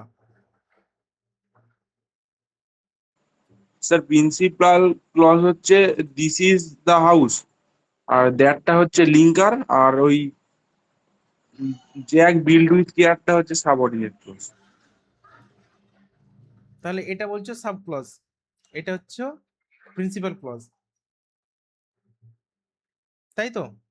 এর সাবজেক্ট কি আছে? প্রিন্সিপাল ক্লজের সাবজেক্ট হচ্ছে দিস, আর হচ্ছে দিস, ভার্ব হচ্ছে ইজ। ফাইনাল ভার্ব হচ্ছে ইজ, তাই তো? হ্যাঁ। আর object the house. The house. Asif শুনতে পাচ্ছ? হ্যাঁ স্যার। এই যে সাব ক্লজ আছে না, সাব ক্লজের লিঙ্কার কি আছে বলো তো?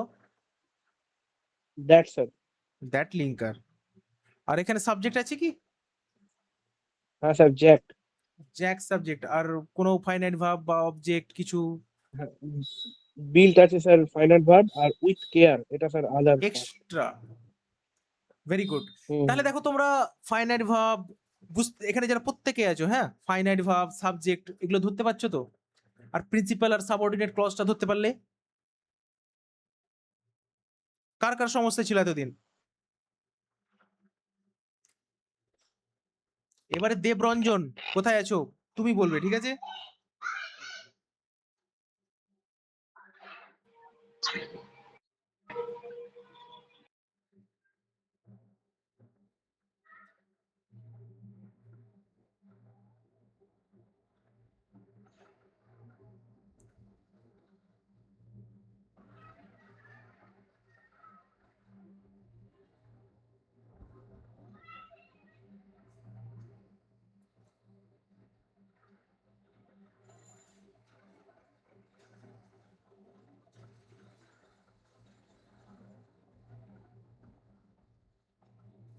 বলো দেবরঞ্জন, কোনটা প্রিন্সিপাল ক্লজ আছে আর কোনটা sub clause?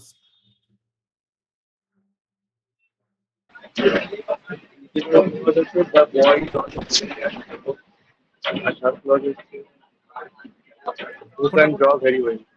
The boy? The boy is 7 years old. It was the principal clause, and 7 years old was who can draw very well. তাই কি সঞ্চিতা? হ্যাঁ স্যার। এই বাক্যের মধ্যে মেন ক্লজ মানে প্রিন্সিপাল ক্লজ আর সাব ক্লজ কোনটা?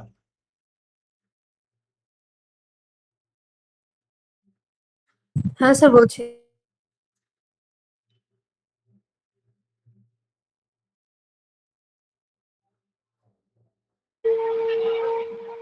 একটু ভুল হয়েছে। কি ভুল হয়েছে তোমার? The boy The can boy draw can, very the well. boy, sir, the boy can, sir এটা কি লেখা আছে? The boy can draw. draw very well, এটা হচ্ছে প্রিন্সিপাল ক্লজ। আর সাব ক্লজ হচ্ছে who is only 7 years old। Debranjan ঠিক বললো?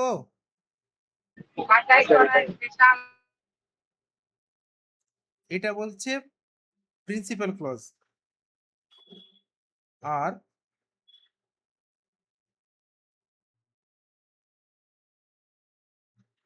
এটা বলছে সাব ক্লজ, তাই তো সঞ্চিতা? হ্যাঁ স্যার ওটা the boy can draw very well, এটা হচ্ছে প্রিন্সিপাল, আর who is only 7 years old এটা হচ্ছে সাবঅর্ডিনেট। আচ্ছা প্রিন্সিপাল ক্লজের সাবজেক্ট কি আছে?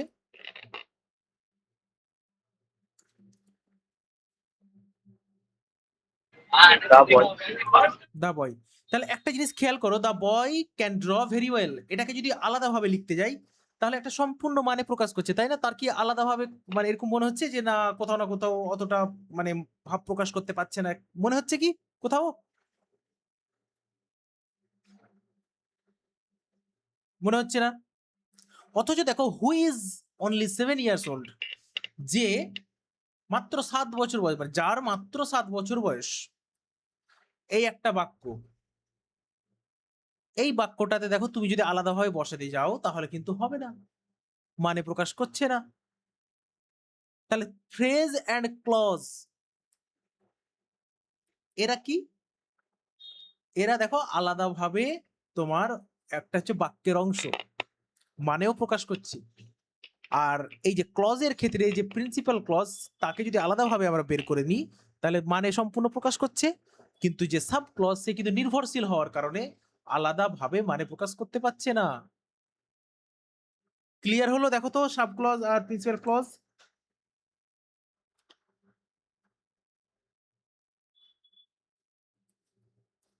এবারে একটা মজার জিনিস, এই যে সাব ক্লজ রয়েছে না,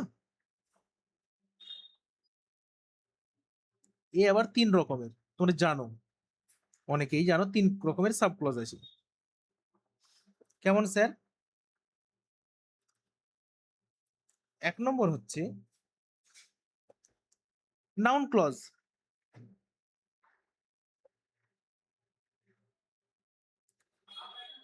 2 নম্বর হচ্ছে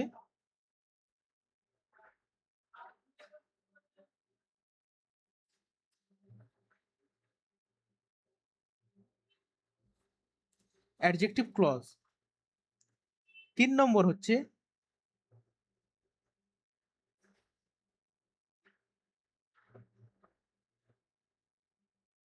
অ্যাডভার্বিয়াল ক্লজ। এতক্ষণ যে সাব ক্লজ দেখলে সেই সাব ক্লজ গুলো নাউন ক্লজও হতে পারে। মানে কি? সেই সাব ক্লজকে যদি তুমি নাউনের রিপ্লেস করতে পারো নাউন দিয়ে, তাহলে সেটা হয়ে যাবে নাউন ক্লজ। সেই সাব ক্লজটাকে তুমি যদি অ্যাডজেক্টিভ দিয়ে রিপ্লেস করতে পারো তাহলে হয়ে যাবে সেটা অ্যাডজেক্টিভ ক্লজ। আর সেই সাব ক্লজকে যদি তুমি অ্যাডভার্ব দিয়ে রিপ্লেস করতে পারো তাহলে সেটা হয়ে যাবে অ্যাডভার্বিয়াল ক্লজ। এবারে এখানে দেখো বাক্যটা, the boy who is only 7 years old can draw very well. এখানে তুমি কোন একটা নাউন লাগাও তো, দেখো তো রিপ্লেস করতে পারছো কি?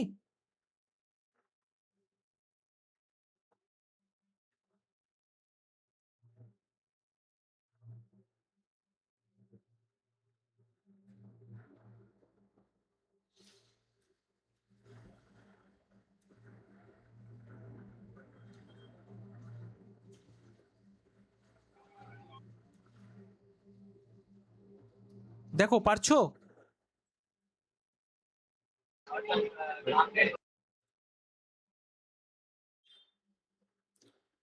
কোনো অ্যাডজেক্টিভ দিয়ে?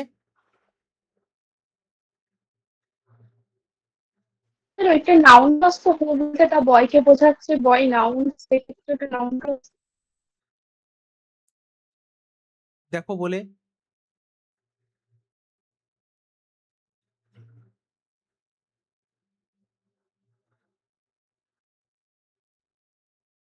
ওটা নাউন ক্লজ হবে। শিওর? হ্যাঁ স্যার, হু বলতে দা বয়কেই তো বোঝাচ্ছে।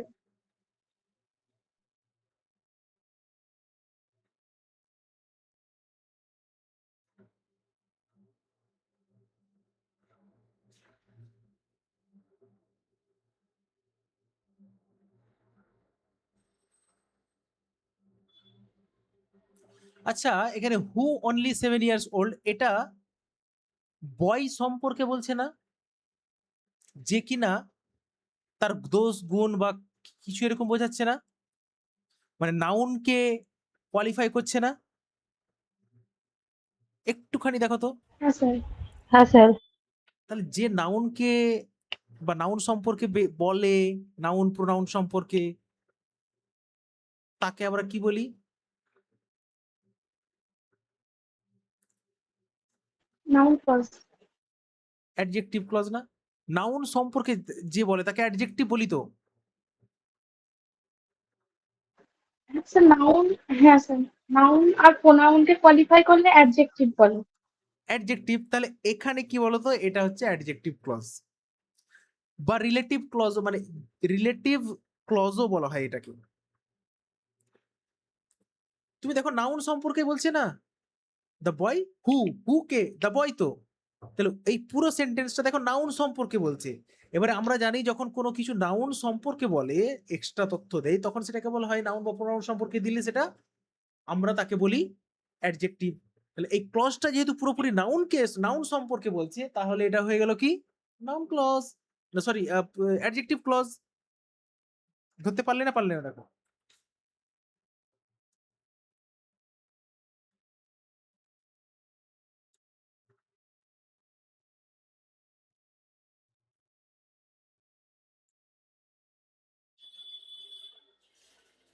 আরেকটা দেখো দিচ্ছি, তাহলে তোমরা ধরতে পারবে উদাহরণ।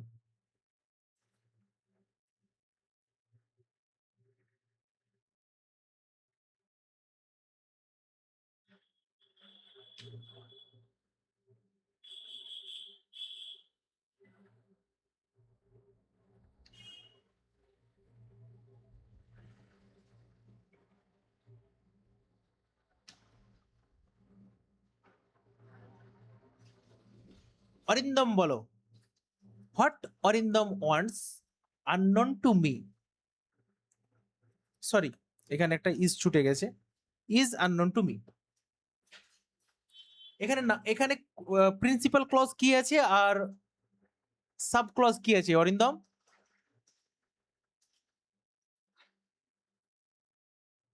এখানে সাব ক্লজ কি আছে? সব ক্লস মনে হচ্ছে ইজ নোন টু মি, আর principal clause what Arindam wants. এরকম ধরনের আমরা বাক্য পাই না? এখানে একটুখানি করে খেয়াল করো, এই যে হোয়াট অরিন্দম ওয়ান্টস, এটা হচ্ছে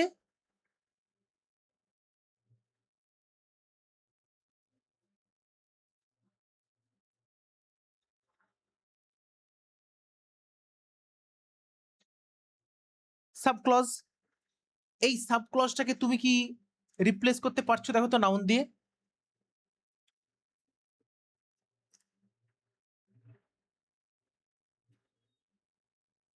পারছো? অতনু যে কি চাই তা তা আমার অজানা, বুঝতেই পারি না। আমার বউ যে কি চায় আমি বুঝতেই পারি না, মাথায় গরম থাকে, তাই তো অরিন্দম? কখন এটা চাই, কখন ওটা চাই, এরকম বাক্য ব্যবহার করো না? ও যে কি চাই ও নিজেই জানে না, কি?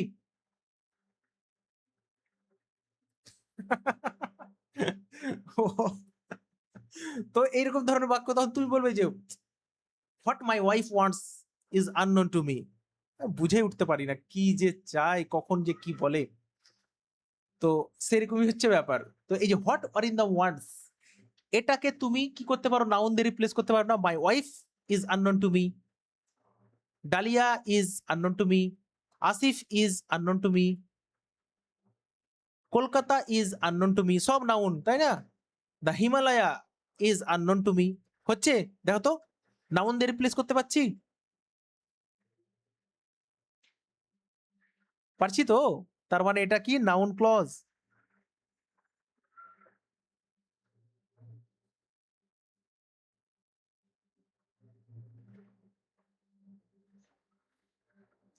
এখানে দেখো সাবঅর্ডিনেট ক্লজটা একটা সাবজেক্ট হয়ে আছে।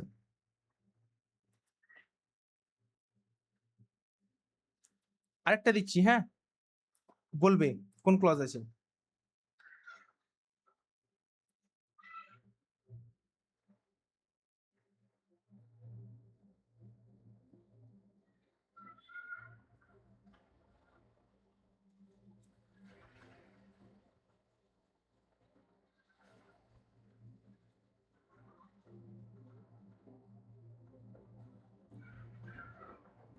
কি হবে বলো?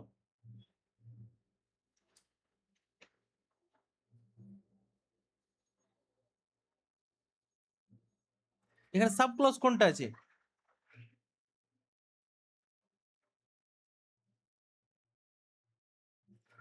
এখানে একটুখানি খেয়াল হাউ করো, সি বিহেভ।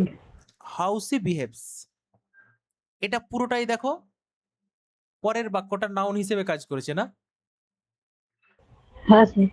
অ্যাকচুয়ালি এখানে ধরো অ্যাপোজিশন করাছে বলে, ঠিক আছে। তাহলে এই যে ধরো হাউ সি বিহেভস, এটা কোন ক্লজ বলো তো?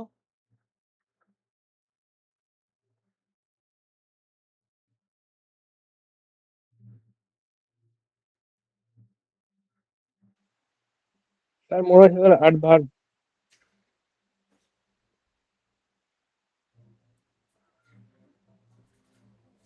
সমীরণ,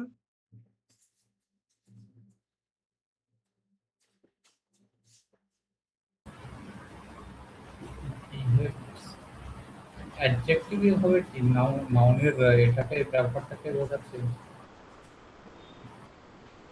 how she behaves is a surprise to me. আমি তোমাদের কি বললাম যে ওটাকে কোন একটা নাউন দিয়ে রিপ্লেস করে দেখো তো হচ্ছে কিনা, বা অ্যাডজেক্টিভ দিয়ে রিপ্লেস করে দেখো হচ্ছে কিনা।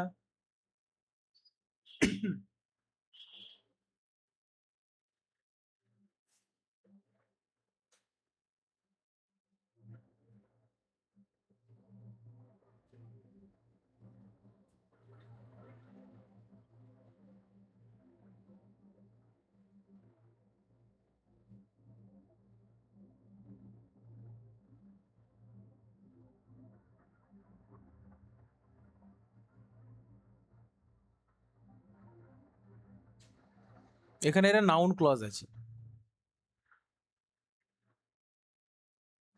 তুমি নাউন দিয়ে রিপ্লেস করে দেখো, নাউন হয়ে যাবে।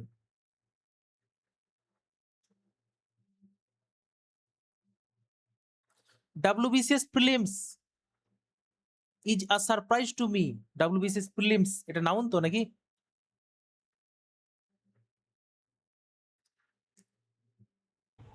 হ্যাঁ স্যার। তাহলে তো সিম্পল, একদম জলের মতো সোজা। এবারে দেখো এই যে সাব ক্লজটা, এটা কি নাউন হিসেবে কাজ করছে, মানে মানে পুরো সাব ক্লজটা। এবারে আমরা দেখবো যে সাব ক্লজটা, নাউন ক্লজটা যেটা, সেটা অবজেক্ট হিসেবে কাজ করছে সেন্টেন্সে। কেমন, তোমরা দেখেছো এর আগে, কখনো হয়তো ধরতে পারোনি।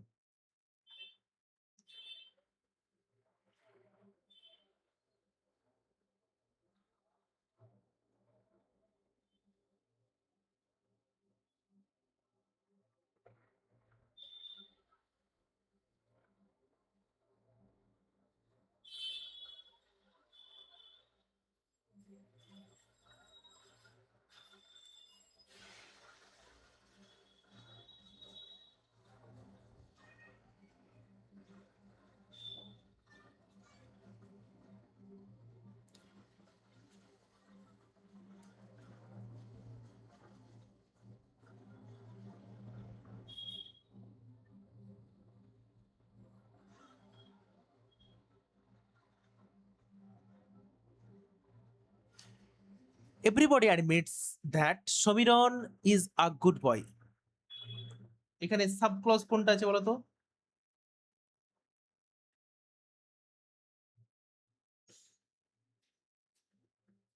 এটা না,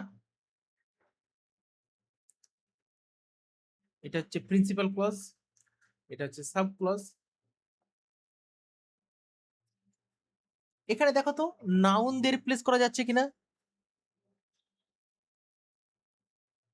সরি অবজেক্ট দিয়ে।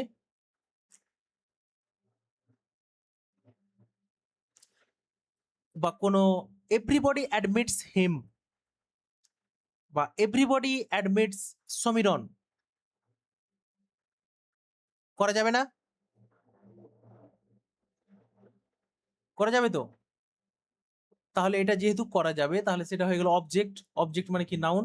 সাবজেক্ট বা অবজেক্ট নাউন, আর নাউন হয়ে গেলে কি হবে? Noun clause.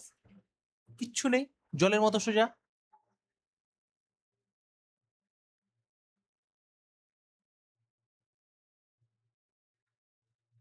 কি ধরতে পারলে সবাই? দেখো ক্লজ একদম জলের মতো সোজা, একদম কিচ্ছু নেই ক্লজে। বুঝতে পারলে তো? তোমাকে জাস্ট মনে রাখতে হবে এই জায়গাগুলো। আর এত গভীরে যাওয়ারও দরকার নেই, কারণ এত গভীরে লাগবেও না আমাদের। যারা একদম বিশাল হাইফাই লিখতে যাচ্ছ তাদের লাগতে পারে। এবার আমি এতটা কিসের জন্য বললাম, কারণ হচ্ছে দুটো জায়গা আমি তোমাদের বোঝাবো, দুটো নয় তিনটে। ক্লজটা মোটামুটি চিনতে পারলে ঠিক আছে।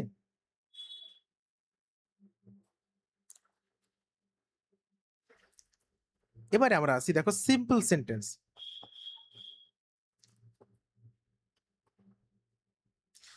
সিম্পল সেন্টেন্স কোনগুলো? সিম্পল সেন্টেন্সের একদম একদম একটাই বাক্য থাকবে, সিম্পল, ঠিক আছে। সেখানে তুমি দেখবে যে বাক্যের মধ্যে একটাই ফাইনাইট ভার্ব আছে কিনা।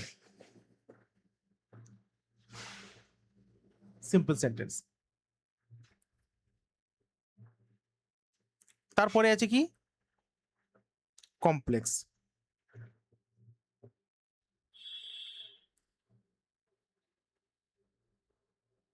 Complex sentence.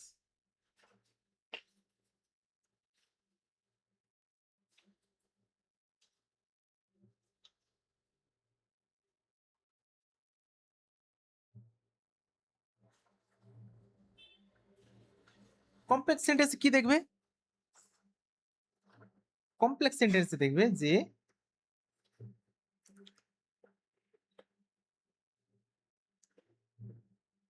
at least a subordinate clause।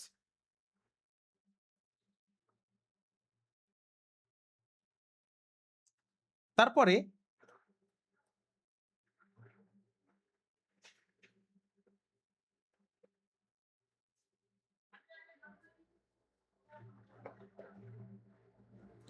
Compound sentence.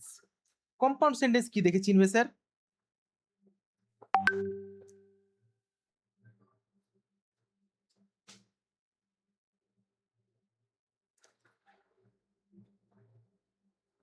more than one finite verb but no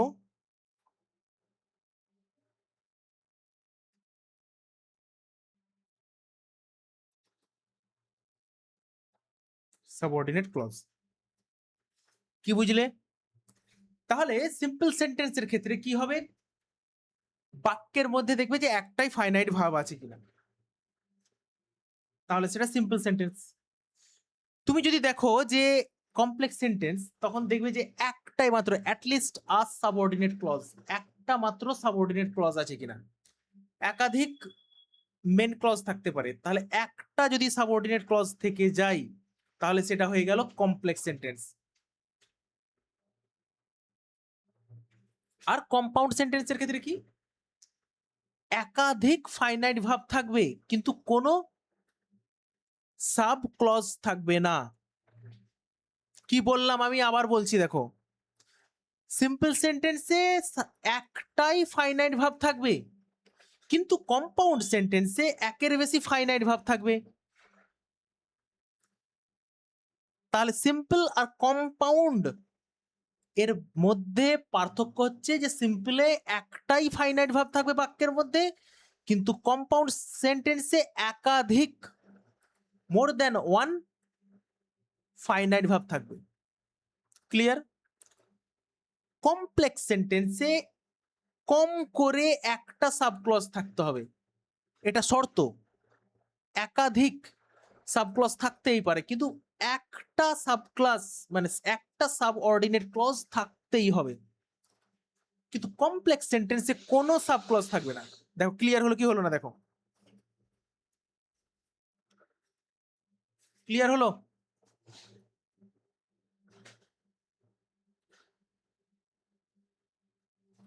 আর কিচ্ছু হ্যাঁ নেই, স্যার।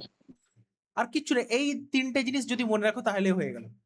এবারে দেখো এই যে কম্পাউন্ড সেন্টেন্স আছে, এই কম্পাউন্ড সেন্টেন্সটা তুমি দেখে চিনতে পারবে আরেকটা জিনিসে, যে এদের যে লিঙ্কার থাকে সেটা হচ্ছে ফ্যান বয়েজ।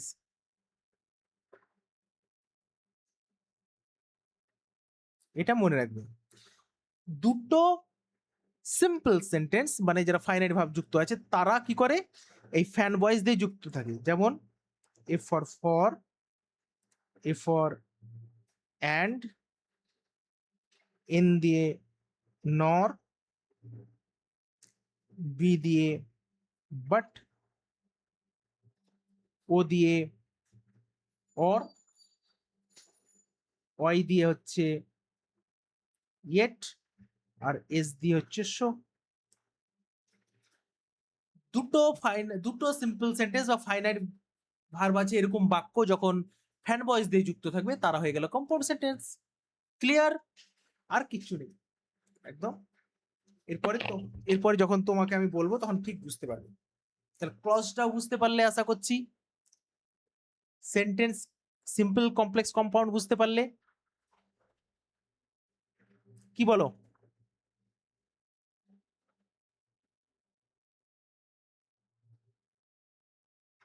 হ্যাঁ স্যার। Very good. তাহলে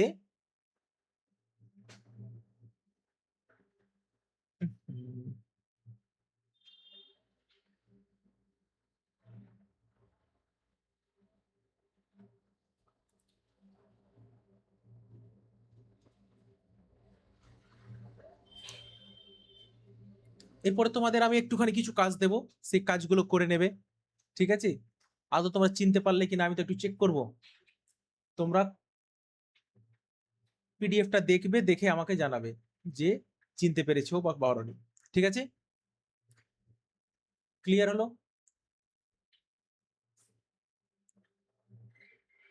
এরপরে আমরা মেন জায়গায় এবারে ঢুকবো একটু একটু করে। ঠিক আছে? কি কারো কোনো অসুবিধা আছে? আর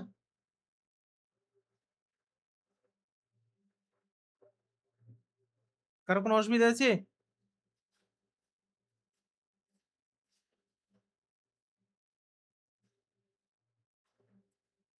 আশা করছি কারো কোনো সমস্যা নেই।